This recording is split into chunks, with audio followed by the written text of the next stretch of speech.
C'est quelque chose qui vient de la terre, c'est du sable. Quelque chose de brut, mais très sophistiqué. Pour moi, c'est un matériau très noble, qui dans le temps se dégrade très peu. On le voit, les vitraux de la cathédrale de Chartres sont toujours là en place et sont toujours transparents. Il y a quelque chose de magique parce que ce que l'on fait, si c'est bien fait, peut nous survivre et survivre peut-être un certain nombre de décennies, voire de siècles. Ça, on aime le verre. C'est sûr que c'est un matériau extraordinaire et surtout le verre de couleur.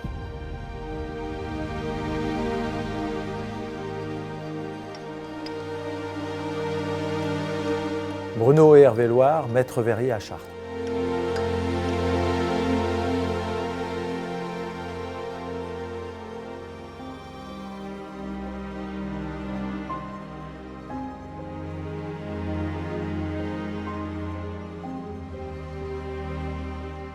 La création d'un vitrail, c'est une aventure qui consiste à créer une œuvre intégrée dans l'architecture et de transformer la lumière naturelle qui va arriver dans ce bâtiment.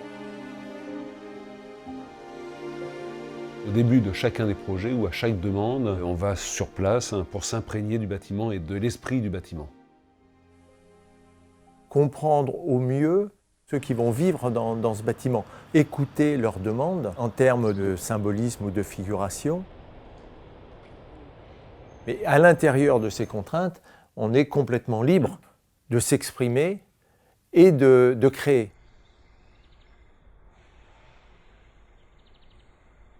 Ce qu'on peut trouver aux ateliers Loire, c'est la technique traditionnelle, la technique de la dalle de verre, qui peut être taillée pour avoir des éclats, du thermoformage.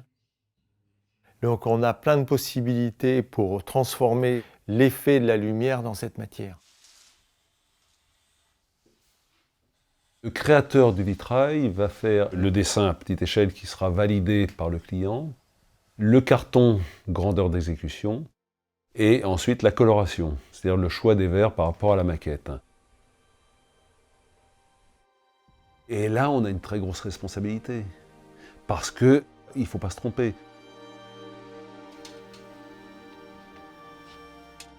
Donc il faut harmoniser toutes les couleurs, il faut trouver un rythme, un sens, il faut trouver une écriture, il faut trouver beaucoup de choses. Et je dirais que là, on a été, je pense, à bonne école avec Gabriel et Jacques, grand-père et père.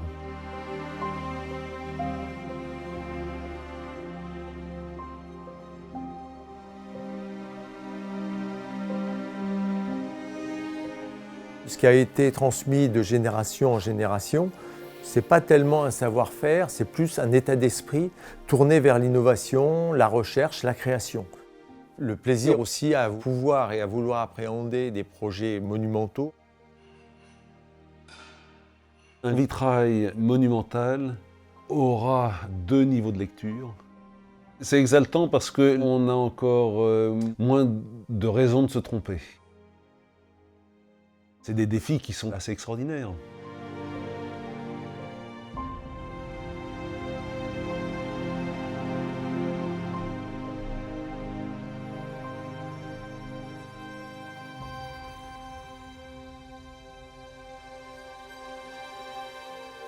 À la fois en atelier, à la fois sur le chantier, mais il faut que toute l'équipe aille dans le même sens.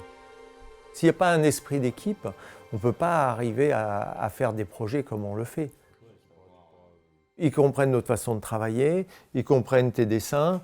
Il y a des tas de choses qui se font à demi-mot, parce qu'ils sont là la plupart depuis quelques dizaines d'années. Il en va de la qualité du travail, sa rapidité aussi.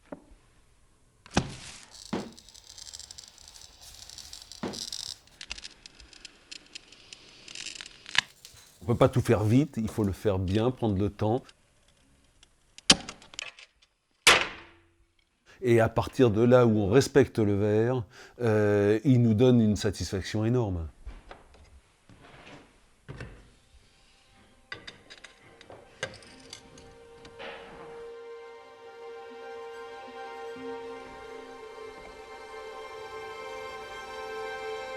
Chez vous, est-ce que vous allez vers une vitre ou un objet en verre pour le toucher? Pratiquement jamais. Quand on lui donne du thermoformage, on arrive à donner un côté presque sensuel au niveau du toucher. Moi, je suis rentré à l'atelier en n'étant pas artiste. J'ai cherché à m'exprimer d'une autre façon et à accueillir les artistes pour la réalisation de leurs projets monumentaux dans différentes techniques et ensuite vitrail.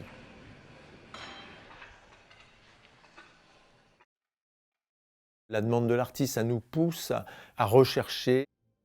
Ça a ouvert pour nous d'autres champs techniques qui ont été aussi au service des créations Loire. Dans les innovations, c'est aussi d'être en relation avec des industriels du verre qui nous apportent leur savoir-faire. Il y a un certain nombre de pièces de verre aussi que l'on fait découper au jet d'eau qui nous permettent de pouvoir avoir des formes complexes dans du verre qui permettent aussi d'enrichir notre palette graphique ou d'expression.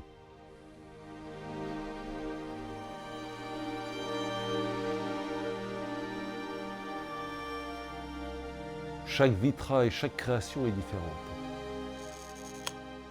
Chaque travail nous apporte et rapporte aussi à toute l'équipe un savoir-faire nouveau.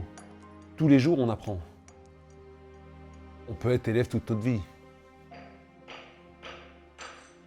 Notre père, donc maître d'art, nous demandait de donner notre avis sur ce qu'il avait dessiné. Il y avait ces échanges qui étaient quotidiens et permanents sur tous les dossiers. On ne peut pas dire que ce soit vraiment des relations de maître à élève. On était plus dans le dialogue, l'échange, l'apprentissage mutuel en fait d'une génération à l'autre. Quand tu as développé la sérigraphie sur verre, Gabriel ne connaissait pas, il a tout de suite eu envie de créer avec cette technique-là. Cet état d'esprit, c'est à nous de le transmettre à ceux qui reprendront, avec l'espoir et le souhait que la 4e génération puisse reprendre le flambeau.